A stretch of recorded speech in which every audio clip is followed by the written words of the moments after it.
La grève n'est pas conséquente, 7 trains sur 10, mais Pierre, elle intervient le jour où le nouveau patron de la compagnie est justement sur le terrain. Oui, on parle de la SNCF bien sûr. 3 trains sur 10 sont supprimés entre Strasbourg et Paris. Grève des contrôleurs qui ne concerne que cette zone, on le rappelle, et que pour aujourd'hui. Aurélien Fleureau, pourquoi cette grève ? Alors, il s'agit d'un mouvement social qui ne concerne, vous l'avez dit, que l'axe TGV Est. Mouvement intersyndical qui dénonce la dégradation générale des conditions de travail des contrôleurs. Une colère qui s'exprime maintenant parce qu'ils viennent d'être informés des détails du prochain changement de service, comme on dit à la SNCF. À partir du 15 décembre, nouveaux horaires, nouvelle manière de travailler, plus de polyvalence demandée dans les gares et les contrôleurs regrettent d'être de moins en moins présents dans les trains. Alors, vous l'avez dit, ce n'est pas un mouvement d'une très grande ampleur, mais cette grève vient s'ajouter à une longue liste de perturbations depuis un mois entre le droit de retrait massif suite à l'accident de TER en Champagne ou encore les débrayages dans plusieurs technicentres. Sur ces sujets, des concertations, des tables rondes se tiennent en ce moment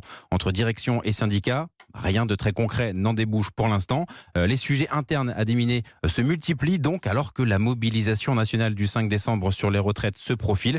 Mobilisation pour laquelle les 3 principaux syndicats de la SNCF appellent là aussi à la grève. Merci Aurélien Fleureau du service économie d'Europe 1. Et je vous le disais, le tout nouveau PDG de la SNCF, Jean-Pierre Farandou, est en ce moment sur le terrain. Il inaugure une nouvelle gare à Chambéry. Oui, la CGT lui a réservé un petit comité d'accueil. Il n'empêche, le nouveau patron croit au dialogue. Moi, je crois beaucoup au dialogue. Je pense qu'en fait, les salariés, les cheminots, leurs syndicats, comme moi, on veut tous que l'entreprise marche bien. On veut tous que cette entreprise fonctionne bien pour les territoires et pour les clients. Voilà, cette base-là, nous la partageons. Ensuite, discutons ensemble des mesures à apporter. Ma porte est ouverte. Je vais recevoir toutes les organisations syndicales au plan national.